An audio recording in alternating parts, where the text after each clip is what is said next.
A dúpẹ́ lọ́wọ́ Ọlọ́run fún àkókò yìí àti gbogbo ọkàn tí ó tún tẹ́tí sí ètò pàtàkì yìí. Mo fẹ́ gbàgbọ́ pé a ní Bíbélì nítòsí. Ìwé Lefitiku ni mo fẹ́ kà, mo sì fẹ́ kẹsẹ̀ púpọ̀ nínú orí kan péré nínú ìwé Lefitiku. Lẹ́yìn èyí ó ṣeé ṣe ká wo ìwé Hébérù náà ká kó ẹsẹ̀ 2 péré níbẹ̀.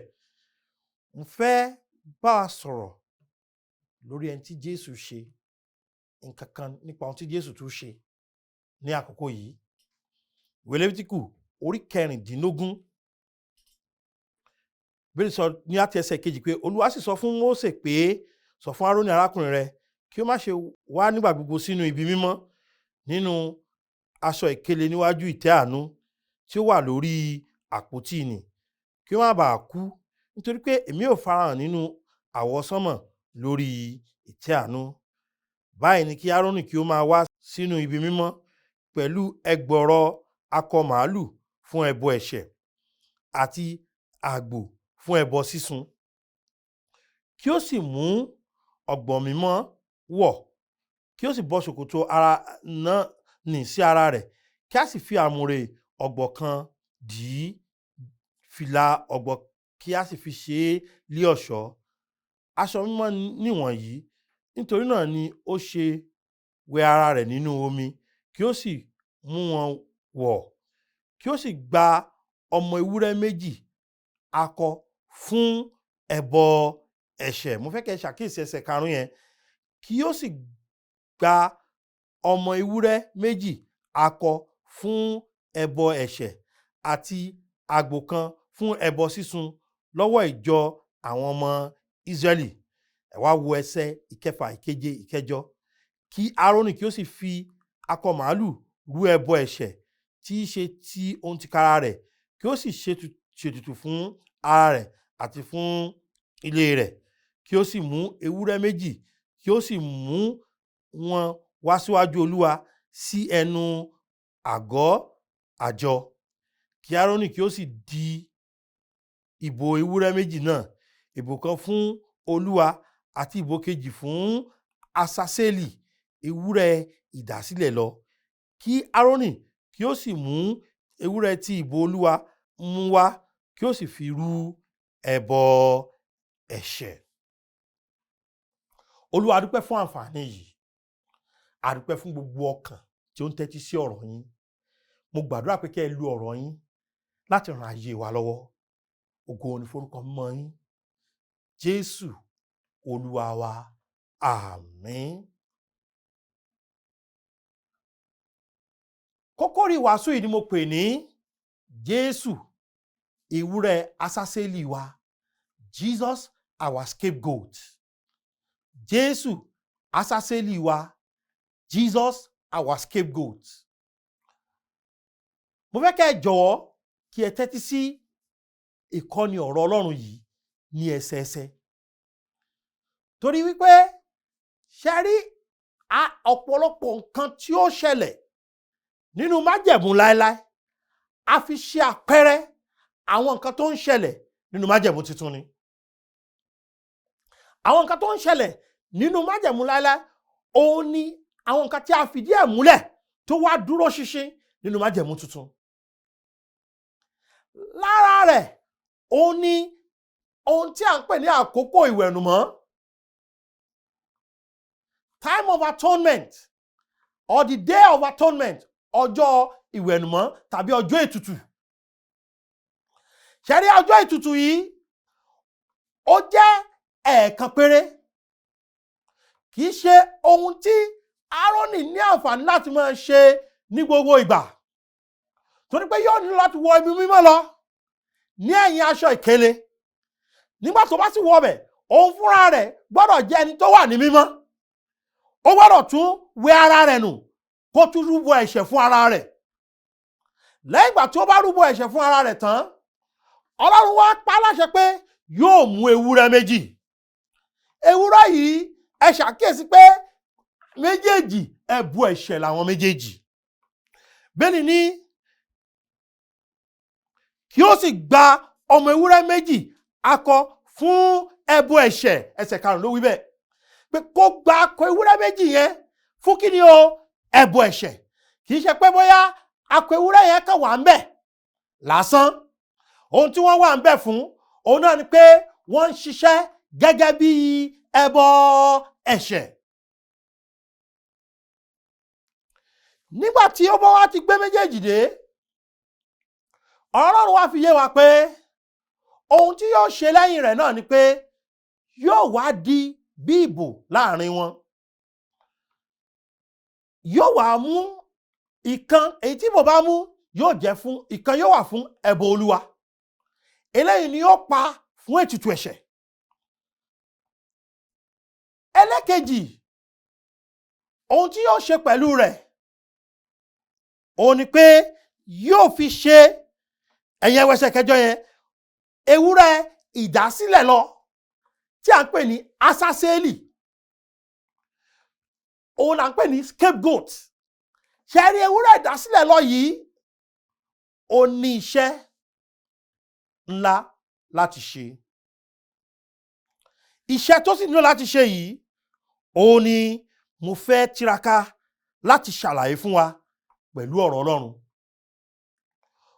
Ẹ jẹ́ ká wo ẹsẹ̀ 21. Torí ewúrẹ́ ìdásílẹ̀ lọ yẹn, ohun tí wọ́n máa ń ṣe pẹ̀lú rẹ̀ òun ni pé wọ́n máa di ẹrù ẹ̀ṣẹ̀ lé lórí. Ẹ kí n bẹ̀rẹ̀ láti ẹsẹ̀ 20. Nígbà tí ó bá sì parí àti ṣètùtù sí ibi mímọ́ àti sí àgọ́ àjọ àti pẹpẹ, kí ó mú ewúrẹ́ alààyè nì wá. Ewúrẹ́ tó wà láàyè yẹn yóò wá mú wá. Ẹ máa gbọ́. Wọ́n sọ pé kí Árónì kí ó sì fi ọwọ́ rẹ̀ méjèèjì lé ewúrẹ́ alààyè náà, kí ó sì jẹ́wọ́ gbogbo àìṣedédé àwọn ọmọ Ísírẹ́lì sórí rẹ̀. Kí ló kó lé lórí yẹn o? Gbogbo ẹ̀ṣẹ̀. Ẹ máa gbọ́ ní ẹsẹ̀ yẹn wípé sórí rẹ̀ àti ìrékọjá wọn, gbogbo àìṣedédé wọn, gbogbo kí ni o? Ìrékọjá wọn, àní gbogbo ẹ̀ṣẹ̀ wọn. Ó túmọ̀ sí pé ní orí ewúrẹ́ yẹn tó bá ti gbọ́wọ́ méjèèjì lé báyìí, kìí ṣe ọ̀rọ̀ ẹ̀ṣẹ̀ bàbá, ẹ̀ṣẹ̀ ìkọ̀kọ̀, ẹ̀ṣẹ̀ àmọ̀mọ̀dá àti àìmọ̀mọ̀dá kọ́. Gbogbo ẹ̀ṣẹ̀. Ìdí tí ọ̀rọ̀ Ọlọ́run fi sọ pé ìrékọjá, àìṣedédé, àní ẹ̀ṣẹ̀ nìyí, yóò wá ṣàlàyé gbogbo ẹ̀ṣẹ̀ táwọn ọkùnrin, táwọn obìnrin, táwọn ọmọdé, táwọn àgbà, táwọn àlùfáà, gbogbo ẹni tí jẹ́ ọmọ Ísírẹ́lì pátápátá yóò jẹ́wọ́ ẹ̀ṣẹ̀ wọn lé orí ewúrẹ́ náà. Ẹ mọ̀ wẹsẹ̀ Bíbélì lọ. Àní gbogbo ẹ̀ṣẹ̀ wọn, kí ó sì fi wọ́n lé orí ewúrẹ́ náà, kí ó sì ti ọwọ́ ẹni tí ó yẹ rán an lọ sí ijù. Ẹ wá wẹsẹ̀ 22 wípé kí ewúrẹ́ náà kí ó sì rú gbogbo àìṣedédé wọn lórí rẹ̀ lọ sí ilẹ̀ tí a kò tẹ̀dó, kí ó sì jọ̀wọ́ ewúrẹ́ náà lọ́wọ́ lọ sínú ijù. Ní àkókò àjíǹde yìí,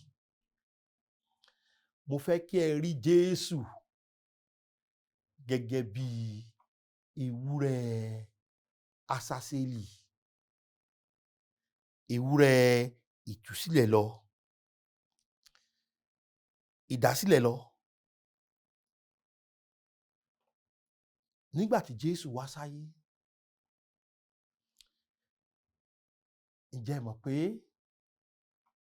ohun tó ṣe nìyẹn? A kó gbogbo ẹ̀ṣẹ̀ wa lé lórí. Kí ni mo lá kó lé lórí o? Gbogbo ẹ̀ṣẹ̀.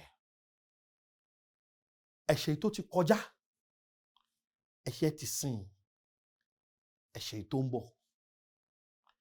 Nígbà tó wá sáyé yẹn, tó kú lórí igi àgbélébù yẹn, tá a fi ṣẹlẹ́yà yẹn, tí a tutọ́ sí lára yẹn, tí a ṣá lọ́gbẹ́ yẹn, tí a nà án nì, ẹ̀gbọ́n tí a gún léṣo lọ́wọ́, tí ẹ̀jẹ̀ tú jáde, tí a dún dé ládé ẹ̀gún, tí ẹ̀jẹ̀ tú jáde, tí a gún ní ọ̀kọ̀ lẹ́gbẹ̀ẹ́, tí ẹ̀jẹ̀ tú jáde, ṣe rí nígbà yẹn gangan ohun tí ó jẹ́ ni pé a di gbogbo ẹ̀ṣẹ̀ mi àti yín lé lórí pátápátá. Ṣùgbọ́n ta lẹni náà tá a di ẹ̀ṣẹ̀ lé lórí? Ẹni tí kò lẹ́bi kankan. Kọ́ríńtì kejì orí 5 ẹsẹ̀ 21 ni mo fẹ́ kà níbẹ̀. Wọ́n ka ẹsẹ̀ méjì nínú ìwé Hébérù o. Ó ní nítorí tí ó ti fi ṣe ẹ̀ṣẹ̀ nítorí wa, ẹni tí kò mọ ẹ̀ṣẹ̀ kẹ́ṣẹ̀ rí, kí àwa bá a lè di òdodo Ọlọ́run nínú rẹ̀. Ohun tó fi ṣe fún nítorí èmi yín, òun ni kí ni o? Ẹ̀ṣẹ̀. Kì í ṣe ẹ̀ṣẹ̀ díẹ̀díẹ̀ o, gbogbo ẹ̀ṣẹ̀ la fi Jésù ṣe. Kì í ṣe àwọn ẹ̀ṣẹ̀ tó kéré nìkan, àtẹ̀ṣẹ̀ ńlá, àtẹ̀ṣẹ̀ kékeré. Ohun tá a ṣe náà ni pé a dì í lé lórí. Mo fẹ́ràn orin yẹn. Ikú oró tí ń bá kú, ìyà ẹ̀ṣẹ̀ tí ń bá jẹ, gbogbo rẹ̀ ló ti kó lọ. Jésù Olúwa ó máa ṣe o, torí mi ló ṣe jìyà. Nígbà wọn bá jẹ́wọ́ gbogbo ẹ̀ṣẹ̀ lé ewúrẹ́ ẹ̀ lórí tán, ẹ tẹ́tí sí mi ẹ̀yin Ọlọ́run, wọ́n wà mú lọ síbi tẹ́nìkan kò gbé, wọ́n yọ̀ǹda ẹ̀ fún kú. Yóò wá lọ, kò ní padà wá mọ́. Wọ́n mú jìnnà sí àgọ́. Wọ́n mú jìnnà sí kí ni o? Àgọ́ àwọn ènìyàn Ọlọ́run. Ìwé Hébérù orí 13. Ẹ jẹ́ kí n ka ẹsẹ̀ méjì. Ẹsẹ̀ 11 àti 12. Nítorí pé ara àwọn ẹran wọn ni ẹ̀jẹ̀ yìí tí olórí àlùfáà mú wá sí ibi mímọ́ nítorí ẹ̀ṣẹ̀, a sun wọ́n lẹ́yìn ibùdó. Nítorí náà Jésù pẹ̀lú, kí ó lè fi ẹ̀jẹ̀ ara rẹ̀ sọ àwọn ènìyàn di mímọ́, ó jìyà lẹ́yìn odi. Ṣé àpò mo sọ pé a mú lọ síta pátápátá? Ẹranko búburú lè kó jẹ, ebi lè pa kú, kò sí tí ò lè ṣe. Ṣùgbọ́n wọ́n ti di ẹ̀ṣẹ̀ lé lórí pátápátá. Nígbà wọ́n sì di ẹ̀ṣẹ̀ lé lórí yẹn, ó túmọ̀ sí pé ẹ̀ṣẹ̀ àwọn ọmọ Ísírẹ́lì ó jìnnà sí wọn kéde, débi pé a kò lè kà á sí wọn lọ́rùn mọ́.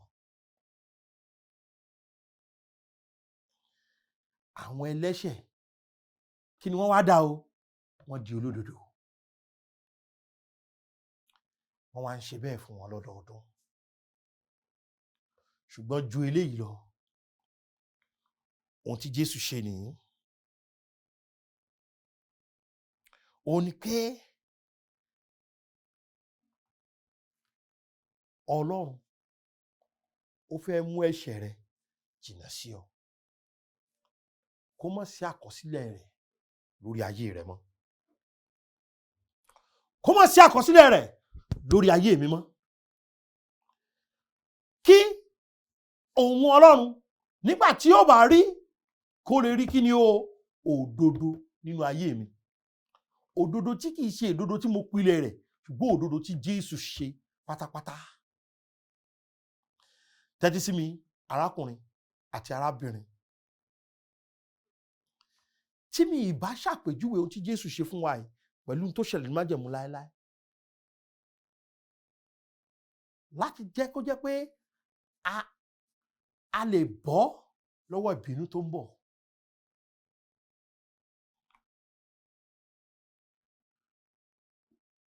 N ò lè ṣe ọ́ láǹfààní kankan lórí ètò yìí. Ṣùgbọ́n mo fẹ́ ṣe ọ́ láǹfààní nípa pípín pẹ̀lú rẹ òtítọ́ tó wà nídìí ohun tí Jésù ṣe fún wa. Kí o lè mọ̀ dájú pé Jésù tó gbàgbọ́, Jésù tó tẹ̀lé, Jésù tó fọkàn tán, torí pé torí rẹ la ṣe di ẹ̀ṣẹ̀ lé lórí. ẹ̀ṣẹ̀ rẹ àti ẹ̀ṣẹ̀ mi la dìlé lórí. Kí ẹ̀ṣẹ̀ rẹ àti ẹ̀ṣẹ̀ mi kó lè bá a jìnnà sí àwa tá a jẹ́ ẹlẹ́ṣẹ̀ gédégédé. Kí òdodo Ọlọ́run kí ó wá lè jẹ́ ìpín wa pátápátá. Ìwé Gàlátíà orí 2 ẹsẹ̀ 20. Ìwé Gàlátíà, Róòmù, Kọ́ríńtì kìíní, Kọ́ríńtì 2 àti Gàlátíà. Ìwé Gàlátíà orí 2 ẹsẹ̀ 20. Bíbélì wí pé a ti kàn mí mọ́ àgbélébù pẹ̀lú Kristi, ṣùgbọ́n mo wà láàyè síbẹ̀. Kì í sì ṣe èmi mọ́, ṣùgbọ́n Kristi wà láàyè nínú mi.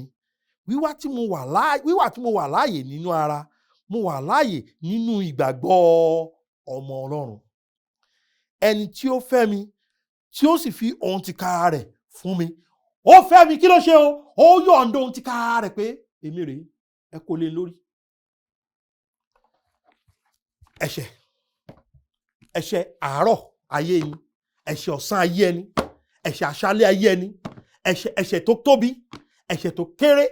Mo ń báwọ tó ti pànìyàn rí sọ̀rọ̀, bóyá nípa oyún ṣíṣẹ́, nípa yíyìnbọn, ìwọ apànìyàn, ìwọ olè, ìwọ jàgùdà, ìwọ àmúgbó, ìwọ ọ̀mùtípara, ìwọ tó wà nínú ìrédìí òru, ìwọ onínàbì panṣágà tó ti wóra rẹ pé kò sí ìdáríjì fún ọmọ, tó ti wóra rẹ pé kò sí ìrètí fún ọmọ. Sórí àtàìṣedédé àti ìrékọjá àti ẹ̀ṣẹ̀ gbogbo, ohun tá a ṣe náà ni pé a ṣàlàyé rẹ̀, a dì í lé ẹnìkan lórí. Kì í sì ṣe ẹ̀ṣẹ̀ ẹni tó ń lọ ṣọ́ọ̀ṣì, kì í sọ̀rọ̀ ẹ̀ṣẹ̀ ẹni tó jáfáfá nínú ẹ̀sìn. Ẹ̀ṣẹ̀ gbogbo wa, èmi tí mò ń wàásù àti ìwọ tó ń gbọ́ mi, a ti dì í lé lórí pátápátá. Ṣé ẹ mọ nǹkan? Kò yẹrí. Ó láǹfààní àti yẹrí, kò yẹrí. Àwọn áńgẹ́lì yọjú nígbà tó wà lórí igi àgbélébù, kò yẹrí. Kò bọ́lẹ̀ kúrò lórí igi àgbélébù.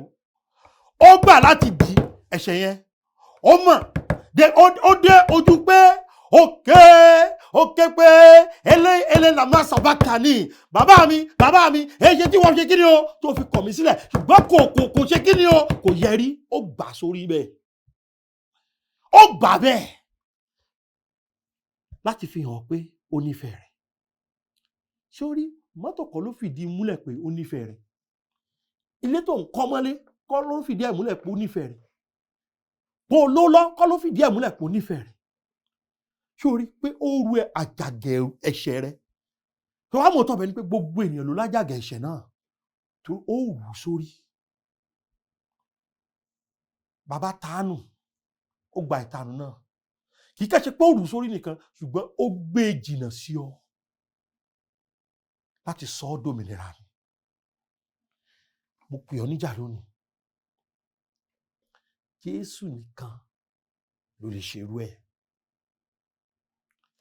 Ṣẹ̀rá àwọn ewúrẹ́ tán ń lò yẹn, wọn ò ṣiṣẹ́ yẹn pé, torí náà ọdọọdún wọn ń dún wọn lò. Ṣùgbọ́n látijọ́ tí Jésù ti kú, kò ṣẹbọ mọ́, kò sí ètùtù mọ́. A ti fi ṣe ẹ̀ṣẹ̀ fún wa, a ti sọ́dà ẹ̀ṣẹ̀ fún wa, a kó gbogbo ẹ̀ lé lórí. Àwa rìn sẹ́yìn odi ìlú, ìpè ìta aláìmọ́ yẹn rèé, kí wọ́n bá lè dẹni mímọ́. Aláìṣòdodo yẹn rèé, kí wọ́n lè bá dòdodo Ọlọ́run. Jẹ́ kí n sọ fún wọn,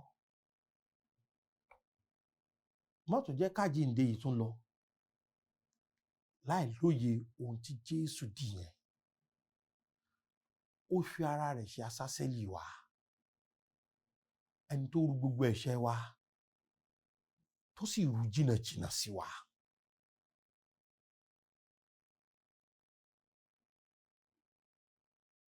Kí a lè bá dẹni ìgbàlà. Wá sọ́dọ̀ Jésù yẹn. o ti ń wá chọ́ọ̀chì déédé mọ́ wá chọ́ọ̀chì wá sọ́dọ̀ Jésù náà.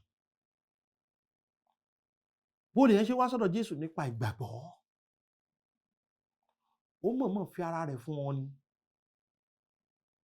Ó sì ní ẹnikẹ́ni tó bá gbàgbọ́ kó má bàa ṣègbé mọ̀ kí o lè ní iye àìnípẹ̀kun. Bó o ní ṣe gbàgbọ́, ó fi ọkàn rẹ sí pé ẹlẹ́ṣẹ̀ ni ọ́. Ó fi ọkàn rẹ sí pé o ò lè fọ ẹ̀ṣẹ̀ ara rẹ nù. O ò lè dá ẹ̀ṣẹ̀ rẹ rù.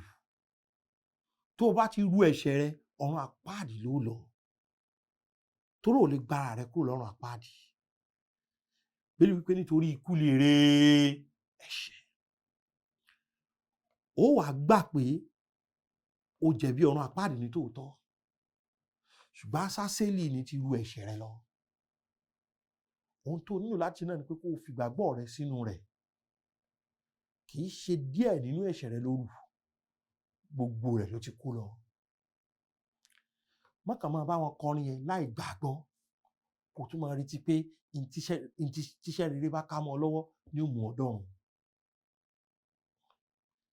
Má kàn máa bá wọn gbọ́ kọrin yẹn kó má ní ìdánilójú pé o ní Jésù. Fi ọkàn rẹ, ìgbàgbọ́ rẹ sínú ikú sísí àtàjíǹde Jésù pé ó rù ẹ̀ṣẹ̀ rẹ, ó sì rù jìnnà sí ọ, ó ti bọ́. Kí ni gbogbo èèyàn fẹ́ bí òṣòmìnira? Kúrò lọ́wọ́ ikú ègbé ọ̀run àpáàdì sí ìjọba ọ̀run, sí ìrètí tó dájú, sí ilẹ̀ ìlérí nì, sí ilẹ̀ àlàáfíà nì, sí ibi ayọ̀ nì. O lè gba Jésù olùgbàlà lónìí. Sí ibi tá ó ti wà pẹ̀lú Olúwa títí ayé àìnípẹ̀kun. In tó lè jẹ́ kó wọbẹ̀, òun ni pé kó o ti ní Jésù, ẹni tí ó rù ẹ̀ṣẹ̀ rẹ jìnnà sí ọ, tí ó sọ ọ́ dòdòdó Ọlọ́run nínú rẹ̀. Ṣó gba Jésù nìkan gbọ́? Kì í ṣe Jésù àtijọ́ Ọlọ́run, kì í ṣe Jésù àtẹ̀sìn, Jésù nìkan. Wọ́n fẹ́ gbà pé sọ́kàn rẹ̀, pé tọkàntọkàn wípé Jésù ọmọ Ọlọ́run, ṣàánú fèmí ẹlẹ́ṣẹ̀ kí o sì gba ọkàn mi là. Mo gba ẹ̀bùn rẹ, èyí tí í ṣe ìyà àìnípẹ̀kun fún ara mi. Mo fi ìgbàgbọ́ mi sínú ikú sísí àtàjíǹde rẹ nìkan gẹ́gẹ́ bí ohun kan péré tí ó mú mi dé ìjọba ọ̀run. Jésù, mo dúpẹ́ torí pé o ti gbà mí là. Jésù Olúwa wa, àmín. Fẹ́ pé ìpè kẹ́ bá wa jọ́sìn papọ̀ ní Victory Independent Baptist Church ní ìlú Péjú Bódìjà area ní gbogbo ọjọ́ ìsinmi láago 10, ní gbogbo ọjọ́rú láago 5, ní gbogbo ìrọ̀lẹ́ ọjọ́ ìsinmi náà láago 5, àti ìpàdé àdúrà wa ní gbogbo ọjọ́ ẹtì láago 5. Jésù fẹ́ràn yín. Ẹ pè mí sórí 07038085652 tàbí 07087682122 tàbí 07055307492. Àlàáfíà Ọlọ́run kó máa bá yín gbé. Ó dàbọ̀. Oore ọ̀fẹ́ ṣá ni ìgbẹ́kẹ̀lé mi. Jésù kú fún aráyé, ó kú fún mi pẹ̀lú.